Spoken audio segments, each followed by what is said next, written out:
Hello student, स्वागत है आपके ही अपने यूट्यूब चैनल सार्थ क्लासेस में। फ्रेंड्स, आज की क्लास काफ़ी ज़्यादा इंपॉर्टेंट होने वाला है क्योंकि आज की क्लास में हम लोग सोशल साइंस यानी कि सामाजिक विज्ञान के महत्वपूर्ण ऑब्जेक्टिव क्वेश्चन को देखने वाले हैं, जो कि 2025 के फाइनल बोर्ड परीक्षा में इसी टाइप के क्वेश्चन आप लोग के रहने वाले हैं। तो ये सारे जो प्रश्न मैं आप लोग को बता रहा हूँ, याद करवा रहा हूँ, रिविजन करवा रहा हूँ, ये सब प्रश्न आप लोग रिवाइज करते रहिएगा और इस वीडियो में लास्ट तक जरूर बने रहिएगा ताकि आप लोग के सारे प्रश्न याद हो जाए। और चैनल को पर नए हो तो चैनल को सब्सक्राइब कर लीजिए ताकि आने वाले बोर्ड एग्जाम की सारी तैयारी आपको हमारे इस चैनल पर करवाई जाएगी। वीडियो को लाइक और शेयर कर दीजिए। चलिए वीडियो को हम लोग शुरू करते हैं। देखिए, आपका पहला क्वेश्चन है कि निम्न में से कौन सा लोकतंत्र का प्राण है। तो आप लोग याद रखिएगा कि लोकतंत्र का प्राण जो होता है वो राजनीतिक दल होता है। क्या होता है लोकतंत्र का प्राण? राजनीतिक दल होता है। ऑप्शन नंबर सी इसका सही जवाब हो जाएगा। अगला क्वेश्चन देखिए, क्वेश्चन नंबर 2 दिया गया है, भारतीय कम्युनिस्ट पार्टी की स्थापना कब हुई। तो आप लोग ध्यान रखिएगा कि भारतीय कम्युनिस्ट पार्टी की स्थापना 1925 ईस्वी में हुआ। कब हुआ था? 1925 ईस्वी में भारतीय कम्युनिस्ट पार्टी का स्थापना हुआ। और एक बात और मैं आप लोगों को बता दूं, ये सारे प्रश्न उसी बुक से लिया गया है जिस बुक से प्रत्येक साल में एग्जाम में क्वेश्चन पूछे जाते हैं। तो ये सारे रिपीट क्वेश्चन है, आप लोग इसे अच्छे तरह से याद कर लीजिएगा। ठीक है, आप लोग हमारे चैनल पर बने रहिए, हमने आप लोगों को बोर्ड एग्जाम की सारी तैयारी करवा दूंगा। अगला क्वेश्चन देखिए, किसने कहा लोकतंत्र जनता का, जनता के लिए तथा जनता के द्वारा शासन है। तो इसका सही जवाब हो जाएगा आपका option number B, Abraham Lincoln ने कहा। किसने कहा था? अब्राहम लिंकन ने। ऑप्शन नंबर बी इसका सही जवाब हो जाएगा। अगला क्वेश्चन देखिए, भारत में कौन शासन प्रणाली है। तो आप लोग याद रखिएगा कि भारत में आपका संसदीय व्यवस्था है। कौन से प्रणाली है? संसदीय व्यवस्था। ऑप्शन नंबर डी इसका सही जवाब हो जाएगा।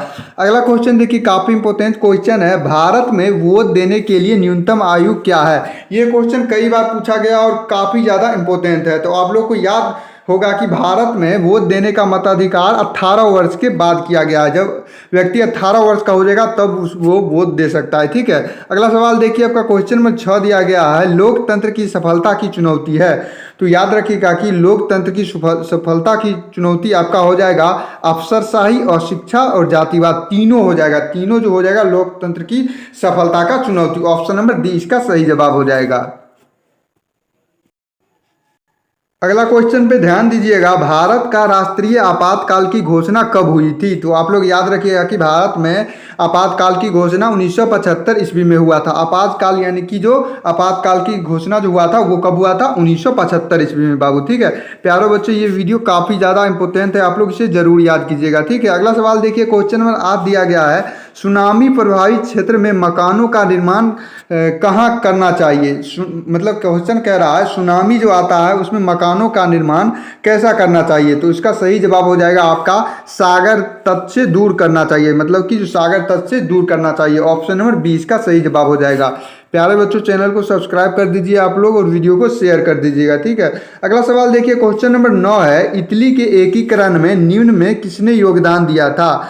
तो आप लोग याद रखिएगा कि इटली के एकीकरण में गैरीबाल्दी ने योगदान दिया था। कौन दिया था? गैरीबाल्दी ने। ऑप्शन नंबर इसका 20 सही जवाब हो जाएगा। अगला क्वेश्चन देखिए, काफी इंपॉर्टेंट क्वेश्चन है आपका, भारत में 1 रुपया का नोट कौन जारी करता है। तो आप लोग याद रखिएगा कि भारत में 1 रुपया का नोट, 1 रुपया का नोट आपका वित्त विभाग जारी करता है। कौन करता है? 1 रुपया का नोट को, 1 रुपया का जो नोट होता है उसको कौन जारी करता है। तो सिंपली आप लोग याद रखिएगा कि वित्त विभाग जारी करता है। ऑप्शन नंबर सी इसका करेक्ट हो जाएगा। अगला क्वेश्चन देखिए, क्वेश्चन नंबर 11 है, प्राथमिक क्षेत्र में कौन सी आर्थिक क्रिया शामिल है। मतलब कि प्राथमिक क्षेत्र जो है उसमें कौन सी अभिक्रिया शामिल है। तो इसका राइट आंसर हो जाएगा आपका ऑप्शन नंबर डी हो जाएगा। क्या हो जाएगा? ऑप्शन नंबर डी, इनमें से सभी है। देखिए, इनमें से सभी आता है आपका कृषि, खनन, पशुपालन, ये तीनों शामिल है। ठीक है, अगला क्वेश्चन देखिए, क्वेश्चन नंबर 12 दिया गया है, निम्न में से कौन शाक मुद्रा का उदाहरण है। कहने का अर्थ है कि शाक मुद्रा का उदाहरण क्या है। तो आप लोग याद रखिएगा कि शाक मुद्रा का उदाहरण बैंक ड्राफ्ट हो जाएगा। क्या हो जाएगा? शाक मुद्रा का उदाहरण बैंक ड्राफ्ट हो जाएगा। ऑप्शन नंबर 20 सही जवाब हो जाएगा। अगला सवाल देखिए, विश्व व्यापार संगठन की स्थापना कब हुई? तो आप लोग याद रखिएगा कि विश्व व्यापार संगठन की स्थापना 1995 ईस्वी में हुई। कब हुई थी विश्व व्यापार संगठन की स्थापना प्यारे बच्चों? 1995 ईस्वी में हुई थी। ठीक है, अगला सवाल देखिए, क्वेश्चन नंबर 14 है आपका। 2011 की जनसंख्या के अनुसार भारत की आबादी कितनी थी? तो 2090 करोड़ थी। कितनी थी भारत की आबादी? 2011 के जनसंख्या के अनुसार था। कब की जनसंख्या के अनुसार? 2011 के जनसंख्या के अनुसार भारत की आबादी सिर्फ 90 करोड़ थी। ठीक है, तो इसका सही जवाब आपका ऑप्शन नंबर ए हो जाएगा। अगला सवाल देखिए, क्वेश्चन नंबर 15 है आपका। कृषि उत्पादकों की गुणवत्ता सुनिश्चित करने का मान्यता प्राप्त चिन्ह है। तो इसका सही जवाब हो जाएगा आपका ऑप्शन नंबर सी हो जाएगा। एक मार्क हो जाएगा। क्या हो जाएगा? एक मार्क। ऑप्शन नंबर सी हो जाएगा। अगला सवाल देखिए, केंद्रीय सांख्यिकी संगठन की स्थापना कब हुई? कहने का मतलब अर्थ है जो केंद्रीय सांख्यिकी संगठन की स्थापना कितने ईस्वी में हुई? तो आप लोग याद रखिएगा कि 1954 ईस्वी में हुई थी। कब हुई थी? 1954 ईस्वी में केंद्रीय सांख्यिकी संगठन की स्थापना हुई थी। अगला प्रश्न पर ध्यान दीजिएगा आप लोग। निम्न में से कौन जीवाश्म ईंधन है?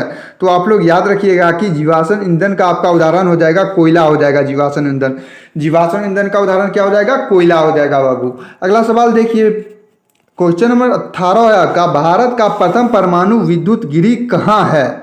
कहने का मतलब है जो भारत का पहला परमाणु विद्युत गिरी कहाँ स्थित है? तो आप लोग याद रखिएगा कि पहला जो होगा आपका तारापुर में हो जाएगा। कहाँ पे हो जाएगा? तारापुर में। ऑप्शन नंबर डी इसका सही जवाब हो जाएगा। अगला सवाल देखिए आप लोग। मणिकरण भूतापीय ऊर्जा संयंत्र किस राज्य में स्थित है? तो याद रखिएगा कि मणिपुर में स्थित है। कहाँ पे स्थित है? मणिपुर में। ऑप्शन नंबर डी इसका सही जवाब हो जाएगा। अगला सवाल देखिए, क्वेश्चन नंबर 20 है आपका। काफी इंपोर्टेंट क्वेश्चन है, 2023 के एग्जाम में भी ये पूछा गया था। सुंदरी किस उद्योग के लिए जाना जाता है? तो आप लोग याद रखिएगा कि सुंदरी आपका हो जाएगा उर्वरक उद्योग के लिए जाना जाता है। किस उद्योग के लिए जाना जाता है सुंदरी? तो उर्वरक उद्योग के लिए सुंदरी जाना जाता है। अगला सवाल देखिए आप लोग। एशिया में सबसे पुराना रेलवे वर्कशॉप कहाँ है? तो जमालपुर रेलवे वर्कशॉप हो जाएगा। क्या हो जाएगा? एशिया में सबसे पुराना रेलवे वर्कशॉप कहाँ है? तो जमालपुर रेलवे वर्कशॉप हो जाएगा इसका उत्तर। अगला सवाल देखिए आपका है, सिलिकन शहर के नाम से कौन प्रसिद्ध है? मतलब जो सिलिकन शहर के नाम से कौन प्रसिद्ध है? तो आप लोग याद रखिएगा कि बेंगलुरु जो है आपका सिलिकन शहर के नाम से प्रसिद्ध है। ऑप्शन नंबर बी इसका सही जवाब हो जाएगा। अगला सवाल देखिए आपका, क्वेश्चन है मंदार पहाड़ी किस जिले में है? तो याद रखिएगा कि मंदार पहाड़ी आपका बांका जिले में है। कौन से जिले में है? तो बांका जिले में हो जाएगा। अगला सवाल देखिए, क्वेश्चन नंबर 24 है आपका। सासाराम नगर का विकास हुआ था तो मध्य युग में हुआ था। कब हुआ था सासाराम नगर विकास का हुआ था? कब हुआ था? मध्य युग में। अगला सवाल देखिए, क्वेश्चन नंबर 25 है। अमृत बाजार पत्रिका के संपादन कौन थे? तो राजा राम मोहन राय जी थे। कौन थे? राजा राम मोहन राय ने अमृत बाजार पत्रिका का संपादन किया था। ठीक है, अगला सवाल देखिए आप लोग ये सारे जो क्वेश्चन है आप लोग इसे अच्छी तरह से याद कर लीजिएगा, तो एग्जाम में आप लोग को इससे बाहर कोई भी क्वेश्चन नहीं आने वाला है। ठीक है, और चैनल को सब्सक्राइब करके रखिए।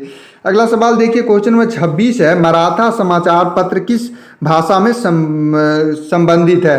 तो इसका सही जवाब हो जाएगा आपका ऑप्शन नंबर ए हो जाएगा। अंग्रेजी में है। किस में है? तो अंग्रेजी में। ऑप्शन नंबर ए इसका सही जवाब हो जाएगा। अगला सवाल देखिए, क्वेश्चन नंबर 27 है आपका। निम्न में से किस सिख गुरु का जन्म पटना में हुआ था? तो याद रखिएगा कि 10 में हो जाएगा। उसका उत्तर क्या हो जाएगा? 10 में। अगला सवाल देखिए, क्वेश्चन नंबर 28 है। बिहार बंगाल से कब पृथक हुआ? तो आप लोग याद रखिएगा कि बिहार बंगाल से 1912 ईस्वी में पृथक हुआ था, मतलब अलग हुआ था। कहने का मतलब है बिहार से बंगाल कब अलग हुआ था? तो याद रखिएगा कि 1912 ईस्वी में बिहार से बंगाल विभाजित हो गया था, अलग हो गया था। ठीक है, अगला सवाल देखिए, क्वेश्चन नंबर 29 है आपका। भारत आने वाला प्रथम व्यापारी कौन था? मतलब जो भारत में जो व्यापार करने के लिए आए थे वो प्रथम व्यापारी कहाँ के थे? कौन थे? तो इसका सही जवाब हो जाएगा आपका पुर्तगाली थे। कौन थे? पुर्तगाली। ऑप्शन नंबर सी इसका करेक्ट हो जाएगा। अगला सवाल देखिए, क्वेश्चन नंबर 30 है। उत्तरी एवं दक्षिणी वियतनाम का एकीकरण कब हुआ? कहने का मतलब है उत्तरी एवं दक्षिणी वियतनाम का एकीकरण कितने ईस्वी में हुआ? तो आप लोग याद रखिएगा कि इसका जो हो जाएगा 1975 ईस्वी में हुआ था। कब हुआ था? 1975 ईस्वी में हुआ था बाबू। ठीक है,